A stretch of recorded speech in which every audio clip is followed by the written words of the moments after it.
It feels like a luxury to sit down and dream about life. People want relatability. You just vibe in. That's what clicks and referrals are valuable, but you're dependent on if somebody needs your service. That's not sustainable. You don't have to love your business. Nobody talks about it. No co-founder, no team, just me. I have sacked off all of my 4-inch heels. I've only got one pair left.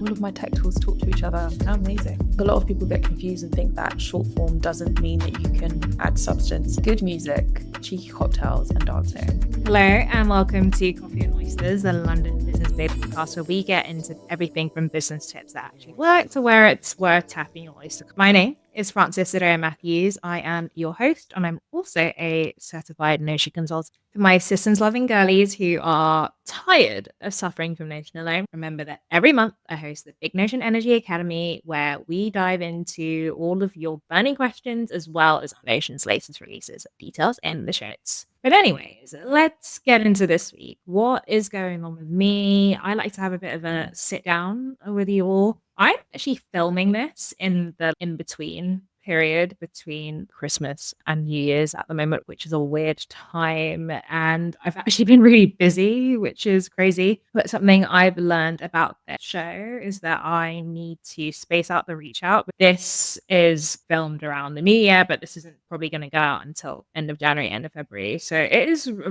real learning curve with this podcasting situation, especially because I'm doing bi-weekly shows, not weekly shows. So I'm going to figure out the rhythm a bit more so that the episodes stay relevant. I mean, they're always going to stay relevant, but you know what I mean. So that is a learning curve for me at the moment. What I am really excited about is I think I finally got my templates down with Descript. Remember, if you want to sign up to this, you can find that in my profile page in the guide. I've nailed my social media templates and every TikTok that I've been putting out has been getting good reception, which is nice, as well as the new thumbnails I've been using. I think I've got that down, or at least almost, when it comes to the podcast process, designing the templates and visuals for things, etc., etc. And that was probably the thing that was the most frustrating, is that every time I do an episode, I've got to tweak it a bit here, got to tweak it there, and you can't just do the process. The tweaking at the beginning is what takes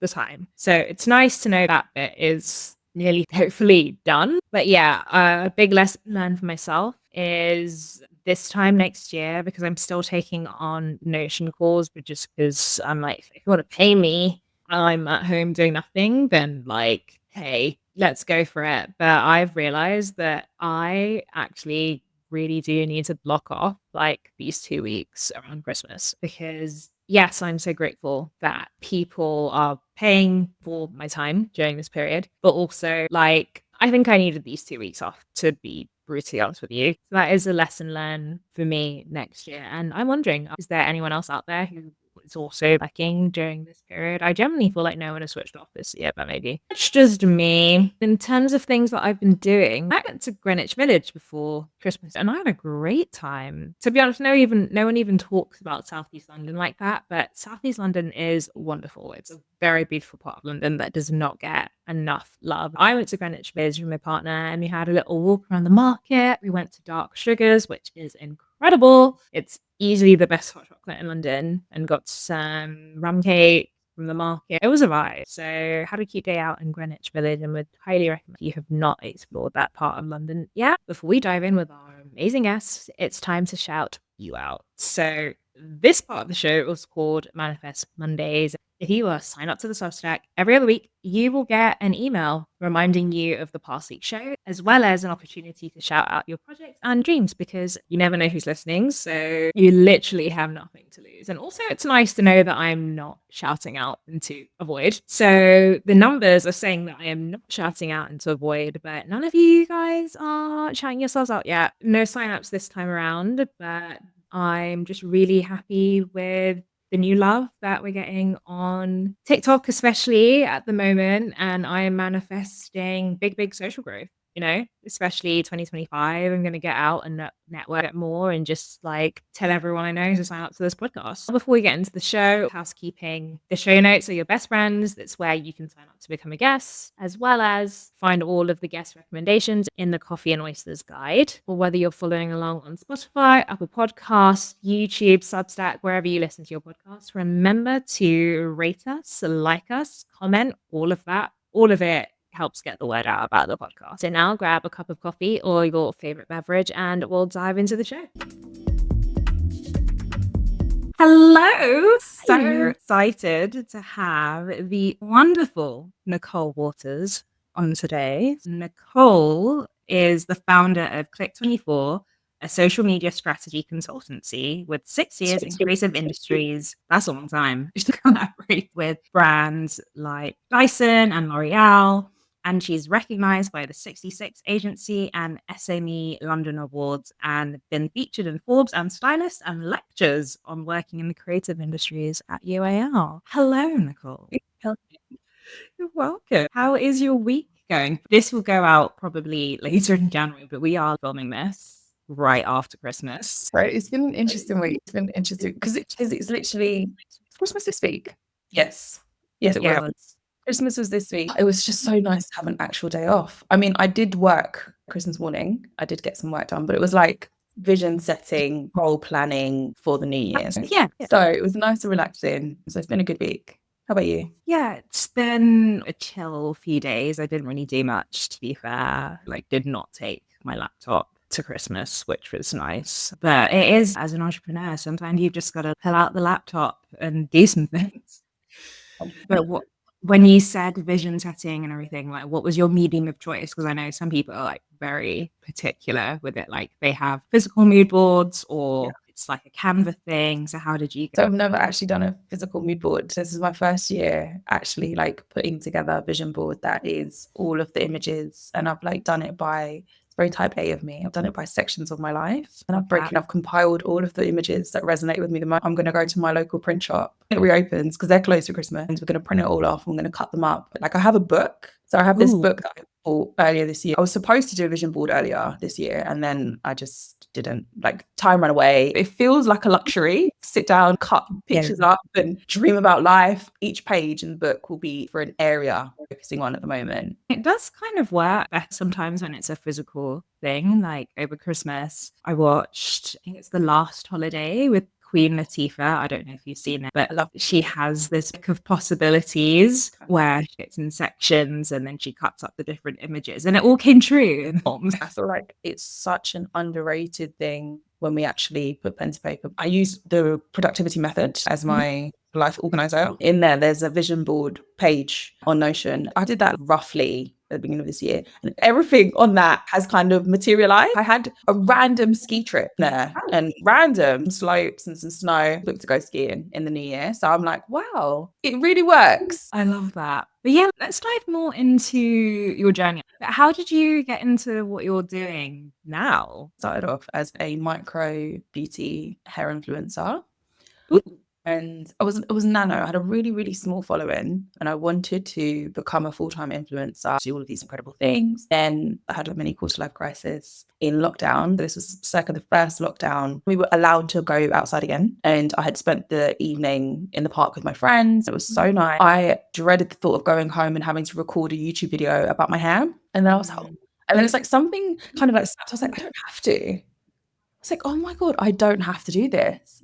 And so that was like the start of me retiring as a beauty influencer. But then I found that actually, because my full-time job at the moment, I was working for an agency doing social media for them, for their brands that they looked after. And I loved that. That was amazing. I was enjoying that. I was enjoying the strategy. I was enjoying everything to do with what goes into making a brand more visible on social and growing their communities. And so I was like, so it's not social media that you don't like. It's just the way you're using the mediums that you're using it as and how you're using it at the moment. I then very rapidly started to focus all of my attention into, okay, how can I do social media for brands. That was the start of becoming someone who is specializing in social media strategy and content creation. And I still feel like social media strategy is such a new field. In the grand scheme of things, it's a very new marketing channel for brands. How did you go around getting your first clients being like, hey, I will just do it all for you if you hire me? So it was an interesting one. So I had asked my workplace at the time for a raise, but they just didn't have the budget. They were quite a small company. So when they said that, okay, that's fine. Am I allowed to take clients on the side? And they encouraged that. They were like, yeah, that's fine. Put together an offer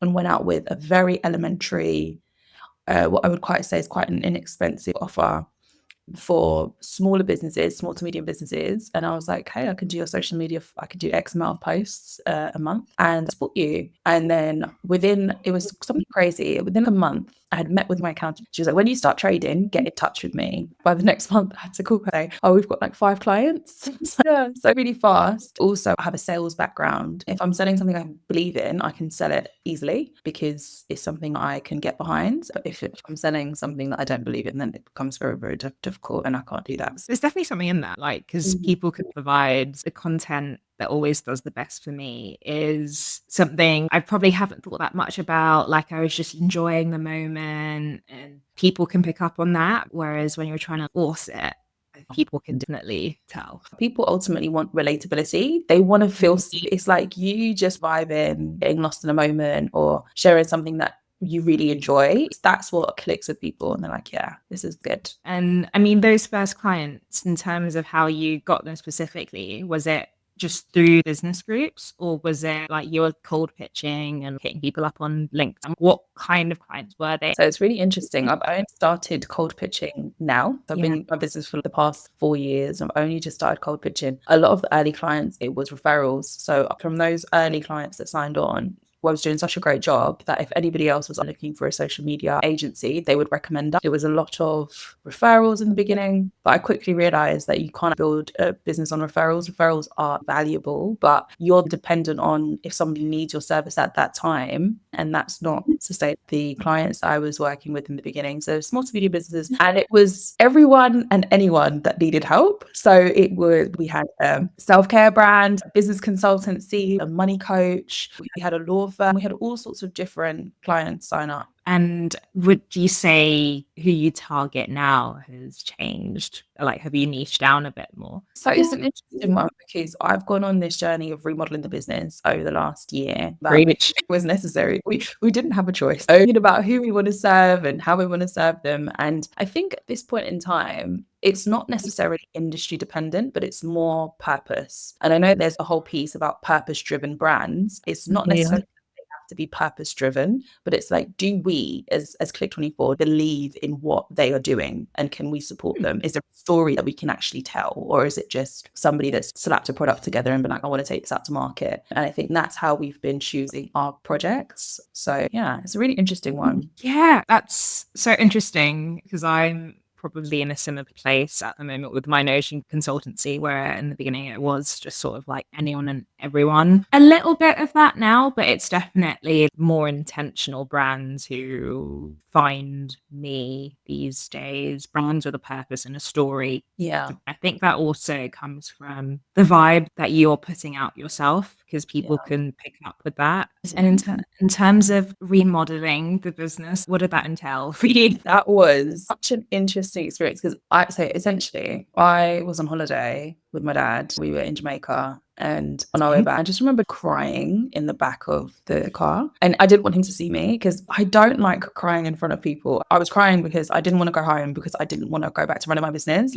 This was like 2 years ago. Like, I was so just overwhelmed with it all, because when you're in that cycle of like trying to go out and close new business, and invoices aren't being paid on time, and you're also trying to like grow your personal life, like maybe you have your own personal ambitions to maybe acquire a property or do all of these things, it's so much pressure, so stressful, and I don't think anyone talks about it. I had to stop crying before we got to the airport because I didn't want him to see me crying, but I had said to him, I was like, I'm just going to quit my business and I'm just going to get a job because I just don't want to do this anymore.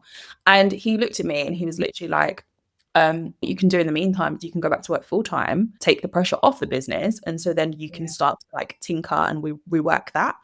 And I sat with that, for like a good 2 weeks. I had kept applying while I was sitting with it, but I was like, that's true actually. And the moment that I secured it was a full-time contract at the time, and I was working for Blood Cancer UK, and that it was such an amazing job. Like they really take care of their people. It was fully remote. The most amazing manager. They knew about the business because I disclose it in all of my interviews, so that it doesn't become a thing. Like, I mean, it might still become a thing at some point, but it's not something that I hide because they're going to see it on my LinkedIn anyway. The whole remodeling the business process ended up being really beautiful because it allowed me to fall in love with my business again, which is not a prerequisite to being in business. You don't have to love your business. Nobody talks about it. Sometimes your business is a burden. I hate when people say that. I'm like, oh, my business is my baby. There might be a point when I sell my baby. Like it can't be my baby. So yeah. So and then remodeling it looked at, okay, how do you want this to look going forward?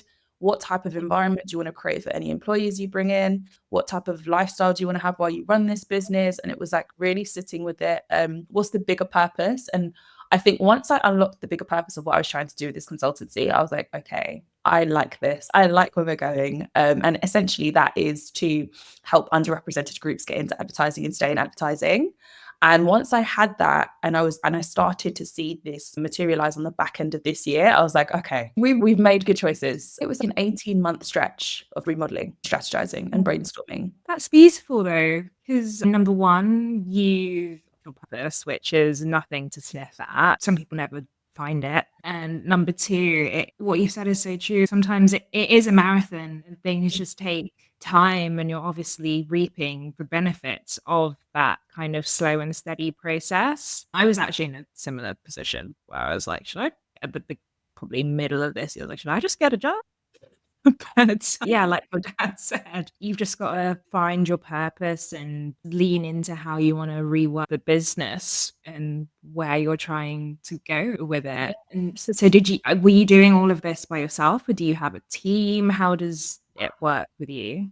Doing it all. Their desire is to build a team this year. That's the plan. That's the goal. Before I went on the remodeling mission, I did have a team of like contractors and freelancers that I would work with on an ad hoc basis, depending on the project. But I had to wind down those conversations because the work coming in was so few and far between that I could do it myself. No co-founder, no team, just me. And when you say it's just you, what are the deliverables that you do for your clients? What would an average day look like for you? So it really does vary. And that was part of the remodel, getting really finite on the actual services that we offer. So in terms of what we do now, it's more decks. We'll put together a social media strategy deck for our clients to take away and implement. Because sometimes they have their own social media person that works in-house. Like they're just not equipped to do that top level, high level strategizing. Sometimes it's calls with the clients as well. And then at other times it can be for my special clients, because this is a service that we actually removed, but we do social media shoots with them. It's an interesting one, but a typical day, because I work full time, sort of like the 9 to 5 part of my day is chunked out for work. And then I will log on to the business bits, maybe like 6 p.m. And then I'll start working through some of the projects, sending over notes, asking clients what they need from me, telling them what I need from them. But it is a lot now more so consultancy, whereas before it was very much like doing it for you.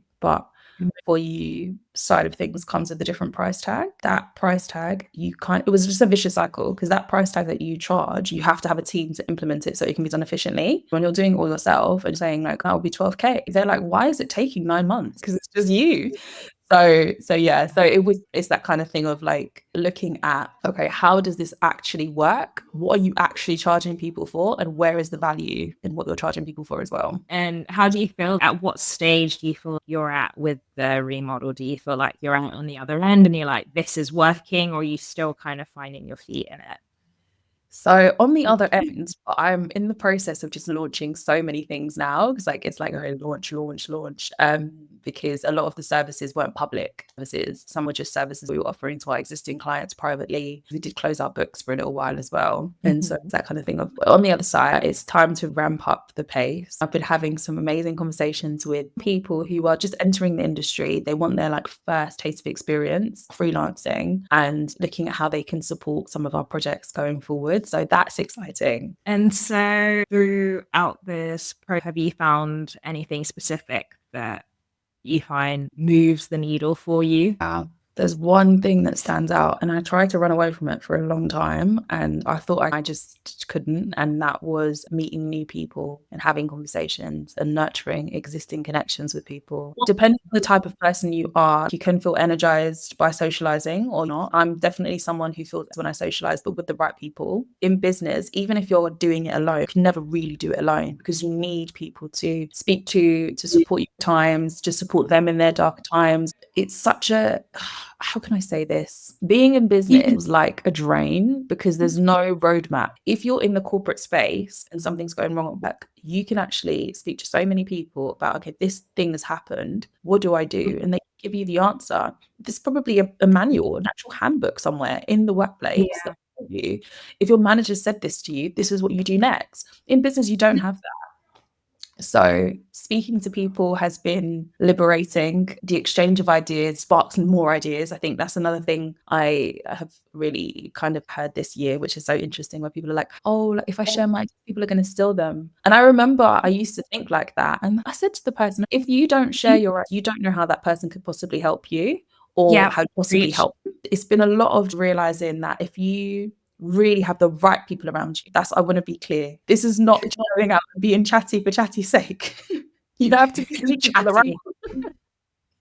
Like, you have to speak to people who are team you, you're team them. You want to see them win, they want to see you win. It needs to be pure. And I think that if you are listening to that and you're thinking, no, I don't know anyone like that, you need to continue to go, especially if you're based in a major like capital city like London. Like, I'm based in London, so you can meet new people every day of the week who give you fresh, different perspectives if you're open and willing to listen. That was the needle move, because I built my business in lockdowns. I got so used to just like, I build my business at home by myself. I don't talk to anyone. I don't socialize, and I have to work. I've got to do the work, so I don't have time to socialize. It's like, that's need to make time. Yeah, you just need to get out of the house. Arranging co-working days with people, because you need more people when you go to these co-working days. But also, when my schedule gets really busy, I find it difficult to factor everyone in, because no one speaks about the fact that you also still have to see your family and friends. You can speak about going to all of these networking events and everything, but you still have to factor in your loved ones. So there's some weeks where it's like, no, I've got to catch up with this auntie, and I make time to see my mum and my dad and everything like that. And it can be something that falls to the bottom of the pile in terms of like actually catching up with people you've met at networking events. And I find that the co-working days makes it so easy, because you've got to work, and there are some days where you are just working remotely, so you can just work remotely together. Yeah, it works. You can have a nice lunch. It's like, here we get it. Let's just work together. Especially if it's a day when you don't have that many calls, have a cheeky chat and you get some work done. And it's perfect. It works.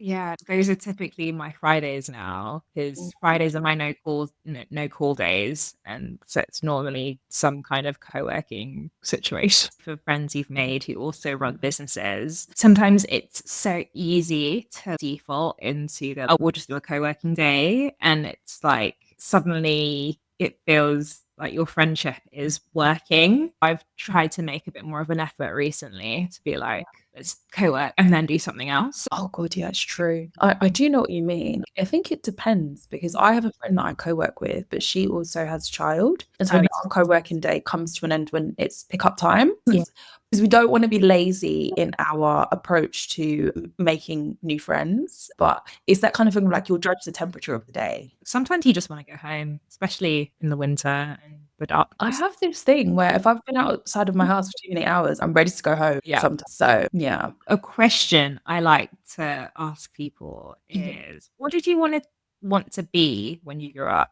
as a child? Little Nicole wanted to be a author. Definitely wanted to be an author. Yeah, I used to write stories a lot when I was younger, a lot of fictional stories, and I was a strange child. I might still be strange. I'd have to ask someone else, but my cousins used to hate it, because when they were off playing hide and seek and doing whatever they were doing, I would just be sitting in a corner either reading a book or writing stories. I didn't have good hand-eye coordination, so I wasn't good at sports, and I wasn't very fast. All of those games to me were just, that wasn't my idea of fun. Yeah. So yeah, I would just sit for hours and write stories endlessly. And my parents always knew if they were taking me anywhere, if you've got a pad of paper and a pen, she's good. But if you don't, she's going to be very restless. As a child, I definitely wanted to be an author. I had no idea what marketing was or Like social media wasn't a thing back then, so I didn't know anything about it. Yeah. Amazing. Here you are telling stories, literally. The thing, there's so many full circle moments that have come around as I've gotten older, and I'm like, how interesting. We definitely all have like our thing, and I normally find that thing that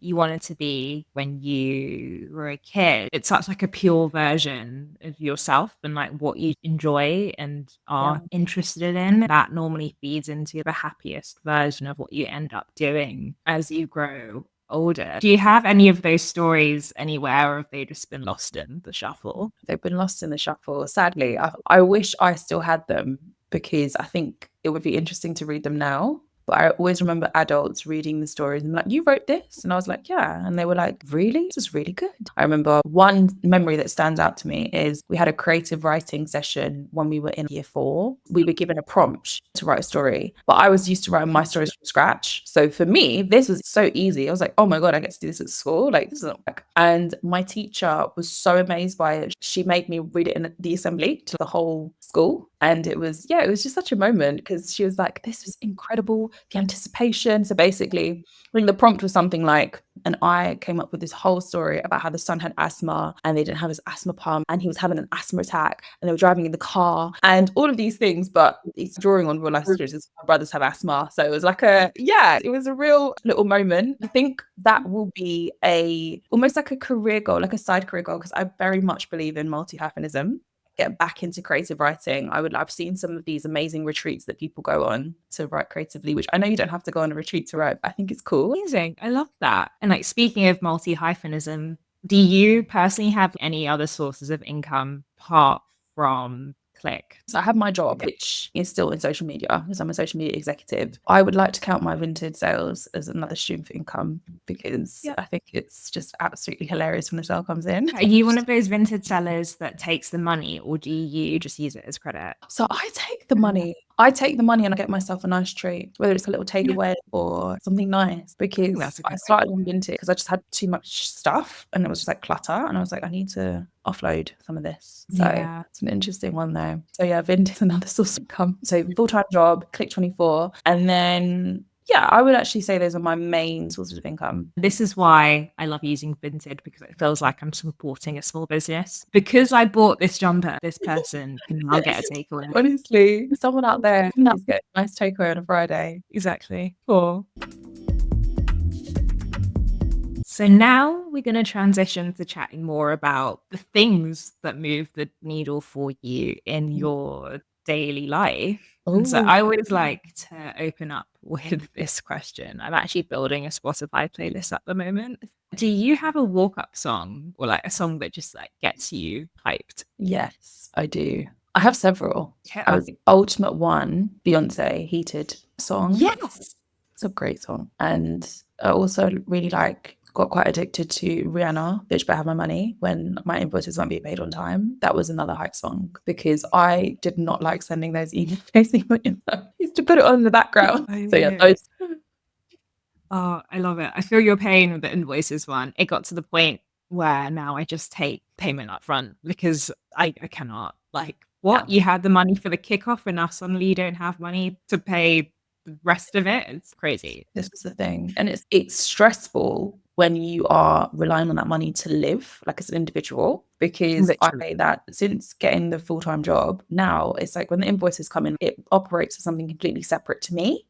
They are a little bit late. It's annoying, but it's not detrimental to me. The invoice thing, I don't think enough people talk about it. I don't know if it's because they feel like shame, but I don't think enough people talk about it. I've started to see more people talk about it, but still not enough. Like, I love a name and shame on LinkedIn sometimes because I'm like, you know what? Sometimes blog them. Like, they need it. Because what do you mean? Do you know what it is? When it's small business to small business, I always have like a level of understanding. Probably where somebody's probably paid your invoice. But when it's a corporation and I know they have a budget and it just sits there, it's just like maybe somebody just hasn't processed it because they've clocked off and they're like, oh, it didn't get done today. I'm like, oh no, that's not nice. Or it's just such like a insignificant amount, quote unquote, to them that they're just like, oh, whatever, we'll pay it. Like, this is so low down in the priority for them to do. Yeah, that's another big one. So annoying. true. Do you have any personal policies that keep you sane? For example, with me, I don't take calls before 10 a.m. Like it's just not gonna happen. I personally think I'm in the most insane period of my life, and there are no policies. I have to take each day as it comes. Yeah. And I went from running my business full time to almost running my business full time. So I've had to be really flexible with the way things come in and the way I handle things. And sometimes it's like, because I can't wait to get back to that point where I'm like, no calls, no calls before 10, no calls on a Friday. I can't wait, because at this point in time, I will probably lose out on business, because if I'm like, no calls after 6, okay, when can you talk? And I'll be like, maybe 3 weeks time. I'm not sure. I can talk about my dream personal policies though. Dream personal policies that will keep me sane. If I can take the whole week off for my birthday, sensational. I had to work on my birthday this year, which was fine. I could have booked annual leave. I didn't, because I was running out of days. And so I realized that I wasn't able to enjoy, even though I was at home and I was literally like working from home and it was very cozy, I wasn't able to enjoy the birthday love in the same way. I think that will be swapped out for a spa trip, uh, deep tissue massage, and just like a nice lunch. I want the whole week off, probably will go away somewhere else, different country. Another personal policy that will keep me sane in the future, in my dream life, will be when I am not working weekends anymore. So when I just go back to just Monday to Friday, I run my business like a 9 to 5 operation. The business hours are 9 to 5. And there is like a sub fee that if you want to book a weekend shoot, you can book that, but it's also not going to be me doing the shoot. After 4 to 5 years of doing everything yourself, you can't wait to just kind of hand over the reins. Yeah. So I'm patiently waiting for the day. I think my third personal policy would be early finish Fridays. But there's something about early finish Fridays. Finishing at like 2 on Friday, it's just so nice. Yeah, that's a whole half a day, basically. Extra half. Every week you can go get your nails done, you can get your lashes done. Love that. So there's your dream personal policies. You should put those in your vision book that you're creating. Why Francis, not? you are correct. I need to put those on my vision board. These are important things. If you don't add them into the mix, then they might get looked over. Well, I want to check back this time next year and be like, so how'd it go? Incredible. And so things currently in your, let's go with daily routine, that you feel like if you don't do this, the whole day will crumble. Is there anything? Do you know what? I do like going for a walk in the morning before I like even speak to anyone. I always find that my day flows so nicely if I've got some fresh air and then I've got like a nice coffee and I've listened to my podcast. And it sounds so like perfection routine, but obviously I live in Southeast London. So I'm literally just going for a walk in my local park. It's not anywhere fancy. It's just a little area that I live in. And I'll walk, and it takes me the coffee shop that I get my coffee from is half an hour away. It's half an hour walk away. And so that's the hour, just like to get the coffee and come back. Yeah, that's nice though. Yeah. And I think there's actually some science in that, where it's like if you exercise within the first 3 hours of waking up and get like vitamin D straight away, like it genuinely changes your brain chemistry a bit. Yeah, something I'm thinking about as well. You feel the difference. You really do feel the difference. Hey, and so in terms of your style, is there anything you feel like is part of your personal uniform? Things that you just like, this and this again? Let's go. It has to be. So the black t-shirt that I'm wearing now, this is part of the uniform. I'm going to buy more of these because it's so simple. So this is like the skin. I don't know what material it is, but it's just elevated basic is the vibe. And then like a baggy Levi jean, because sometimes I have to actually get dressed when I'm going to meet people and I have to actually put jeans on. Like otherwise I'll be in leggings.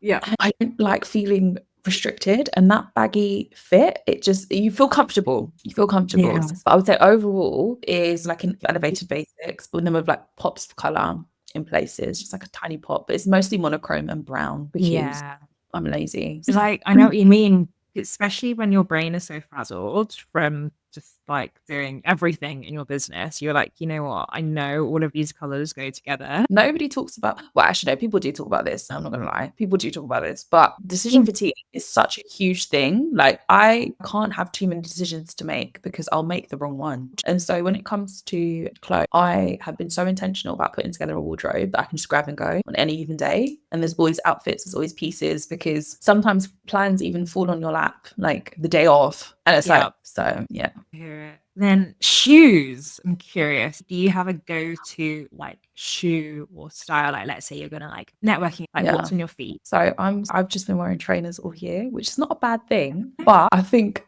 because of the type of networking events I've been going to, I've been able to get away with it. But if Yeah. I'm maybe somewhere that's a little bit more refined, I need to invest in a nice pair of leather patent loafers. Yes. That will go with so many looks. You are the second person to say this. See, Yeah. everyone's trying to. Yeah, I'm with you on the trainers thing. I'm just like, New Balance, my old friend. Let's go again. The thing. Like, I'm a sucker for like a dunk. I'm a sucker for a dunk because it's just, Ooh. I'll tell you what as well. I have sacked off all of my 4-inch heels. I've only got one pair left. And I only wear them on extremely special occasions. I know I'm going to be sitting down because I have to be too uncomfortable in life running this business to have uncomfortable foot. Preach. I'm like, why am I doing this to myself? All of my heels now are kitten heels and they're just like super comfy, just like cheap Zara kitten heels that are super comfy. That's it. Yeah. Me, I love a good block heel, like a block heel boot. I'm like, let's go. Like, I these, can work with that. they still hurt me. Yeah, it's sad. I know It they is. do. I feel like I need to experiment with them. Maybe I need to get them in a bigger size. Potentially. I think my favorite shoe of the year have been my Axel Arigato like marathon runners. Like Ooh. they were definitely an investment piece. They're not the cheapest, but they've got such a wide base. Yeah. They're a chunky like dad shoe, but they've got such a wide base that like when I put them on, I literally feel like I could rule the world. Like I am sturdy on the ground. You need, especially like Yeah. in London, where the weather's just unpredictable. It's Yeah. like I've definitely found myself becoming more like everything's like, is this functional? Is this Yeah. gonna get ruined? Can I run these into the ground? Yes, that's what you need. Like Yeah. durable. The tube sheets haven't been cleaned in God knows how long. These horrible Don't videos wanna about know. shields. Dude, oh gosh. Somebody in the comments, they've not sat down on tube seats since the bed bug. I don't blame them. Speaking of hygiene, let's go into what works for you, your routine. So something for your hair, something for like your skincare, face, etc., and something your body that you kind of. Okay, so we'll go top bottom. So Yeah. hair, I love the Bouclem hair gel. Because I say recently, I've had my balayage for some time now, but taking care of my balayage, and so I got in trouble with my hairdresser. But she doesn't really tell me off. She just points out like what's going wrong, and then she asks me what I've been using. And she says, "Why have you been using?" I had been using Eco Styler for a long time, and she's like, "Alcohol in there." I was like, "Oh, okay, I won't use it anymore." She's like, "Please don't." So Bouclem hair gel is something I used because I used to get gifted it, and I was being cheap. To be honest, I was being cheap, and I was like, "Oh," because I used to get gifted it, I don't want to buy it, even though I know it works.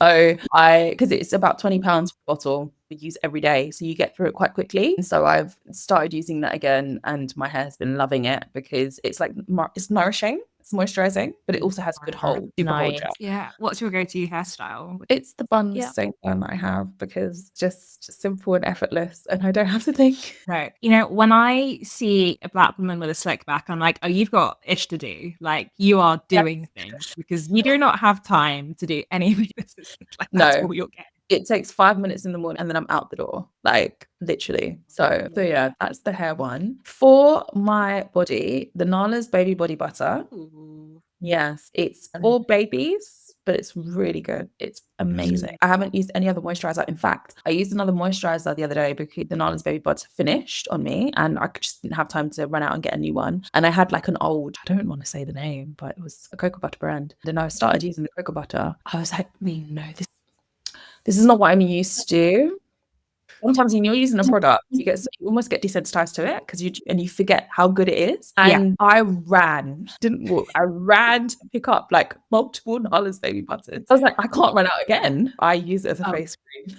It's got no nasties in it. So I was like, of course I can put it on my face. And it worked very you know what? I hear it. As time goes on, I'm like, it's soap. I can use that on my face. It's moisturizer. I can use that on my face. I'm like, why are we using all these different products for like? It's because for me, it's like it depends on what it is and what it's claiming to do. A little bit like what would I say? It's a little bit like I'm trying to think of a multi-purpose product. That is probably my main multi-purpose product. I'm not gonna lie. That would recommend anybody that wants moisturized skin to use Nala's baby body butter. If you're an adult, it's fine. In fact, what I really want, this is a public service announcement I would really love for Nala's baby to come out with is a hand cream, because that's what I want. I know the line is not for me. No, it's for the children. I would have a great ad where it's like the parents are like putting the kids to bed and then suddenly they like sneak a little squirt for themselves. Like, this nah. is the thing. Like, and I'm You not should the pitch only. I should. Yeah. Oh no, that's true. I should. Do it. Put it in the vision book. Oh, that's another one for the vision book. And so, Last, ordinary glycolic acid. okay, I have heard a lot of good things about this. Like, what does it do for you? It takes away all of my visible pores in one swipe. Oh, Yeah, any texture. Like, I find sometimes I should be using my toner every day, but sometimes I forget because I'm tired and I go to sleep. I cleanse, I moisturize, and I go to bed. I can't be fumbling around looking for things when I'm tired. And so what I've noticed is if I go like a few days where I've not used it, I can see the difference. And so I try to use as much as possible. It just makes my skin like nice and like, what's the word I'm looking for? Texture free, smooth, like it's blur. like glass skin kind of. Yeah. Yeah. That's what it does. So good. So now we're going to move more into like businessy stuff. Any tech tools that you're just like, thank God for you? So you're going to like my first one. My number one tech tool is Notion. After working with you, because I have worked with you before, I realized that my knowledge of Notion is quite elementary, but even with this very minimal knowledge, I love it. I'm amazed by Notion. And you know what? It's really good is because it helps me to keep everything in one place. And I think somebody who's constantly on the go and constantly all these different projects, like if everything's in different places, that's when you actually make mistakes and that's when you make your clients really upset. Having Notion, yeah, that's been a game changer. And I've been using Notion for 3 years now. Crazy to me. Notion is the first one. Amazing. Any others? CapCut. I am not a video editor by trade. I have to use the easy tools that make it easy for me to do my job. And CapCut is so intuitive, so easy to like learn how to do all these different little tricks. And they've got their sound library as well that makes it easy to add in sound effects. And yeah, CapCut has been an absolute game changer. Because what was I using before CapCut? Like Premiere Rush. And Premiere Rush is great, but it's not for the volume that I'm doing video. But the moment I want to add in this, animation and do all these fancy things, it becomes a longer task. And again, I think that's because I'm not a video editor by trade. I'm sure the video editors, they're like, what's she talking about? But yeah. And then my last one is the Google Suite. I love the Google Suite because it saved my bacon so many times because, again, super intuitive. I need things that work with me and not against me. And my tech stack has to reflect that. I just like that it sends me notifications 10 minutes before I'm supposed to be anywhere. I mean, mind you, if I really did forget about something and I physically need to be in a location, like that's on me because the 10 minutes is not going to do anything. But the calendar, how it integrates with the Gmail, everything, I just love it. It's so good. So yeah. Are you one of those girlies who's just like, if it's not in the Google Calendar, it doesn't exist? Absolutely. And you know what? I don't send my family member calendar invites when we make plans, but I put them in there. I will forget. It started to happen to me earlier this year. So I had the opportunity to go to the Cannes Lions Festival. It was absolutely incredible. Was amazing. That was definitely one of my top career highlights so far in life. Amazing. And how did that about? So essentially, the Black Network were taking 50 people to Cannes, and you had to go through an application process. And I was one of the 50 that was chosen. I made so many friends off the back of that trip. Like, it's been absolutely incredible. I noticed when I got back, because I was busy before, but I became busier. It's funny when you're already busy and then you get even busier because there's not extra hours that have popped up from nowhere. You find the time. I think that's been the biggest shock of this year, how quickly you find the time to do what you need to do. But then you see how many time leaks exist in your calendar, whether it's like Netflix, when actually that 4 hours you could go to the gym, catch up with a friend. These things are like, oh, I do have the time. So that's been interesting. But yeah, there's a couple of times where I missed things because I did not put them in my Google Calendar. And then the person was like, oh, we're still on for today. And I was like, what is today? What's going on? So yeah. My favorite is when like something you put a date in months ago. Yeah. And you're like, oh, what's on this week? You're like, oh, yeah, I forgot I'm having dinner with like so and so. And it's like always a nice surprise when you forget about it, but you see it. And it helps you to plan better when you do as well. Because then you're like, okay, the optional things, I probably won't put them in this week. I'll put them in a week. That's a bit like, yeah. That's 100%. And make sure you are syncing with Notion Calendar if you're not already, because that's low-key incredible. intrigued. And again, I was just like, wow, all of my tech tools talk to each other. How amazing. And do you have any like podcasts or books or newsletters that really help with your business, especially because you're on social media, so you've got to stay on everything all the time? There's one podcast I listen to. I think it's called The Playbook for Creators. I can't remember the name of the guy that hosts that podcast. That's really good. He gets on people that are doing incredible things in socials and they just talk about it. But I need to confirm the name of that one because yeah, off the top of my head, that's a really good one. I really like Grace Beverly's Working Hard, Hardly Working. How she doesn't overcomplicate things when she's talking about them. Like she makes it really accessible to everyone, even if she's talking to someone that is doing something really complex. So I think her delivery is absolutely amazing. Earlier this year, I read Communities Your Currency by Daisy Morris. Great book, really, really good book. So yeah, those are a few things I would say. And then of course as well. I'm just like I am patiently waiting as all the episodes come out, but like it's been amazing to just listen to like some of the conversations and some of your solo episodes that you've already done. So yeah. Thank you. Yeah, we are bi-weekly at the moment. Hopefully a bit of knock on wood funding in the new year. I can push these out as more of a weekly thing. I appreciate the support so far. And then finally, before we move on to kind of like your London loves, what are you getting ads wise right now? I'm so curious. I feel like that says a lot about a person. Oh my god, so many property ads. Property and office space. I understand you want me to have an office, but do I need an office? Yeah.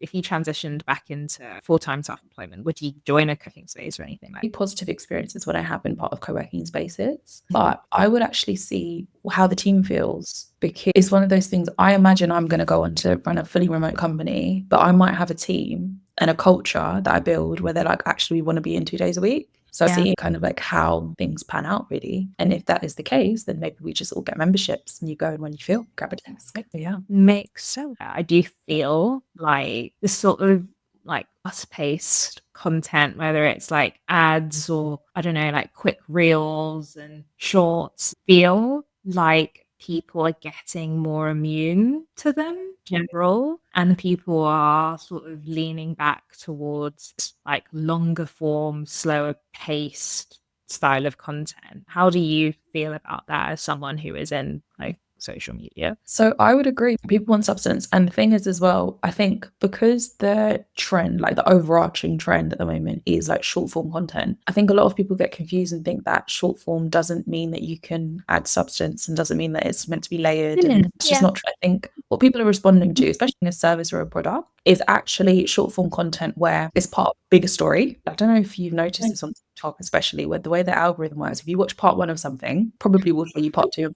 3, even if you don't follow the creator. That kind of like long form storytelling in the background, like is part of a bigger story, is really, really important. In terms of like brand side, what I've seen is working really well is if you are using EGC or founder-led content type of stuff, even if it's like a 1 minute, 30-second clip, just telling people what you're struggling with, telling people what you've been up to, like even like silly stuff like a bang where you're talking about your day, like form content, but it's got something, it's hooking to something else. It's got some substance. Yeah. Makes sense. That makes sense. Substance is everything. Anything on your London bucket list at the moment? I need to go on the London Eye, which sounds silly, but I've never been on the London Eye. Yeah, definitely do that. And I'm one of those Londoners. I really like London. In fact, I feel like a little bit disheartened when people are like, oh, we've got to get out of London. We've got to leave. And I'm like, why? London is great. Guys, everybody just calm down, please. Take a deep breath. It's not that bad.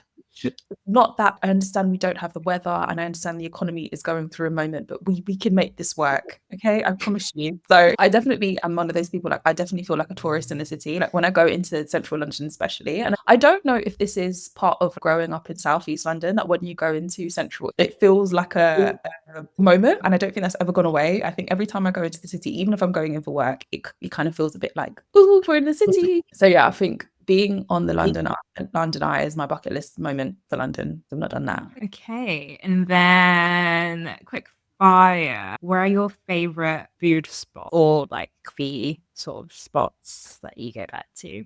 It's very basic of me, but I have a confession. I really love a chain restaurant. I love the predictability of knowing exactly what I'm going to order and exactly what I'm going to get. And I do think I have some on, but I've not been tested, so I can't say that. But I do think, because I hyperfixate on meals like no other. Yeah. And like cheeky Nando's, like I'm just like, oh yeah, you know. So I'm going to say Nando's. Yeah. Well, there are tons more food spots that could come to mind, but Nando's is what I'm craving right now. So I'm going to Nando's. Fair enough. And also, you mentioned that you kind of you're part of a lot of like groups and event. Are there any that you would love to shout out, essentially, that you found really valuable for you? Yeah, so in terms of groups, I would say I'm part of two groups that were born out of the Cannes trip that I went on earlier this year. And one of them is Cultured Community. That's a really, really good group. And the other one is Black Space. And what I love about these communities, they've gone on to kind of like see some gaps in terms of like what's missing in marketing. And they've just like kind of like connected everyone. It's quite nice because they're my friends. Like I'm friends with the founders, but also it's nice from a business perspective to just observe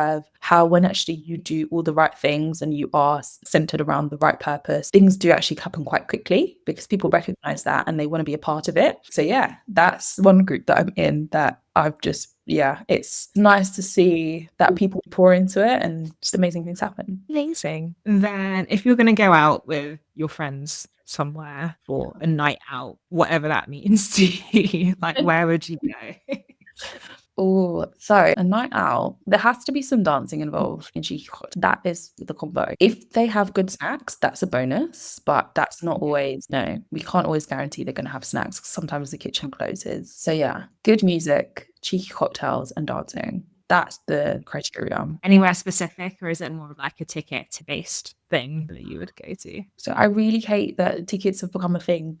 I hate it. I hate I have to plan my night out. But also I think I'm just at that age because if I don't plan like if I just randomly was like, yeah, today I'm gonna go on a night out, like I need to know what the rest of my looks like before I go and, make some crazy decision. Like I can't do that. I have to know everything beforehand and my depression time so that I can get back to work at an appropriate hour. So yeah. My cousin I was going out to dinner with her and she was like, oh, I'm going to Coco later for like DJ night. She's like, do you want to come? I was like, I was not mentally prepared to go for a night. I need like a week's worth of notice.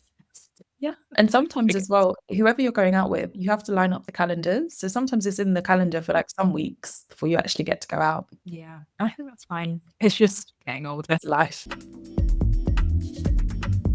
And so you're going to wrap up with a few questions now. When was the last time you were proud of yourself? And when was the last time you were proud of someone online? We like to shout people out on this show. I would say the last time I was proud of myself was actually quite recently. It was when I did my UAL guest lecture talk. This was a big lesson for me in terms of not endorsing your limiting beliefs and how quickly those limiting beliefs can develop, because I had it in my mind to do that maybe when I was like 45, 50, which is a bit away from where I am now. And so I just turned 29 2 weeks ago. So doing that this year and then having another 2 university talks back to back, I was just like, wow, it's not something that I thought I was capable of right now, and got great feedback from the students, great feedback from the course leaders as well, because I was a guest lecturer. And I was like, yeah, this has opened up my mind to what the trajectory of my career could look like in the next 5 to 10 years. Amazing. Yeah. Especially going back to your new like guiding purpose of helping underrepresented people stay at rising as well, like younger people especially. Yeah. What about for you? And then someone else on the timeline that you would like to shout out? You've put me on the spot, Francis. There's so many people. That's fair. It's going to feel like an award speech. Like, thank you to this person. No, I'm trying to think. So essentially, so many people I'm proud of this year. And I would say that in terms of friends, new friends, and then like also like business friends. So I can't pick one person. I feel like that's Sorry. Pick one. If you know Nicole, she's proud of you. Let's just say this is the thing, because otherwise if I pick one person, we're going to be here for another hour, because I'm going to have to mention another person and then another person. But on a serious note, there are many people in my life that I've come across, old and new. It's like I'm proud of them because they're showing up as their authentic selves, which is such a buzzword, but it's such a hard thing to do, setting the right boundaries, and they're making progress in their personal lives and their professional lives, and it's really amazing to see. So yeah, everybody's growing and it's beautiful. amazing. And then lastly, is there anything that you would like to plug, even these new services that you're about to release out into the wild? And is there anything that you need help with that maybe someone listening can help you with? Okay. I'm in the process of launching that I need Love to actually launch. Essentially, it will be like a social media companion. So if you want to be consistent on your socials, this is the way to do it. And I would say keep an eye on my socials and my business socials, Click24. That's Click with a Q. I always have to say that because if you kind of like want to elevate your socials this 2025 and beyond, because that's going to be the sort of like yourself tool that's going to be available through Click24 to do that. Because to work with us as a consultancy, our fees start from £1,000. So it's, yeah, and this will be priced at $45.99. So it's a nice price to be able to get that support. And so that's what I'll say. That's what I'm going to plug. And what do I need? I think I need help with. I'm starting my mailing list. Ooh. Yeah, I'm starting my mailing list, which is quite late actually, but better late than never. Honestly. So I'm starting it now. And I think, yeah, what I need help with is understanding what people want to hear from our newsletter. I think that I've been having lots of conversations in person. It's one of the first questions I'll ask. Because to be honest, it's also what people offer up. Once they hear I work in social media, they're like, I'm struggling with this. And so from having those conversations, I also get a lot of feedback that I'm able to like build into services and build into content to help them. But yeah, I want to know people from all levels, all walks of life, whether you work in socials or you don't.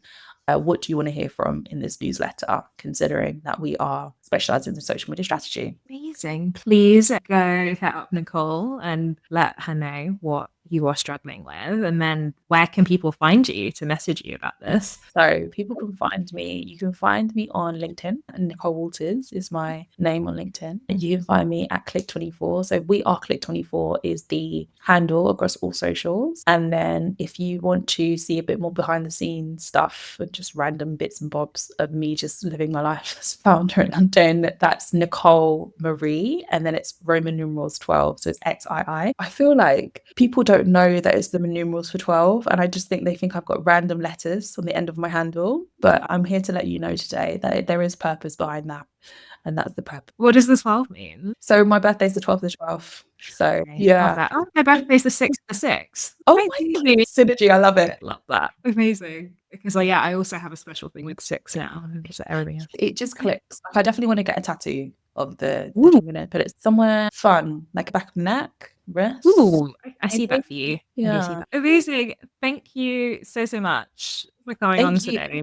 It's been incredible. I will post all of Nicole's details in the show notes, as well as all of her recommendations, which you can find in her Coffee and Oysters guide profile page. Thanks for listening to this week's episode of Coffee and Oysters. All of the recommendations will be in the guide. So never miss an episode. Sign up to the Substack and or support on YouTube, Apple, Spotify, wherever you get your. And don't forget to rate us, comment, all of that good stuff. Just so I know that we're not shouting out to avoid, and it helps get the word out for the podcast. To get in touch, you can email us directly at coffeeandoysters@gmail.com or on Instagram and TikTok at Coffee and Oysters Pod. Thank you for listening and see you in a couple weeks.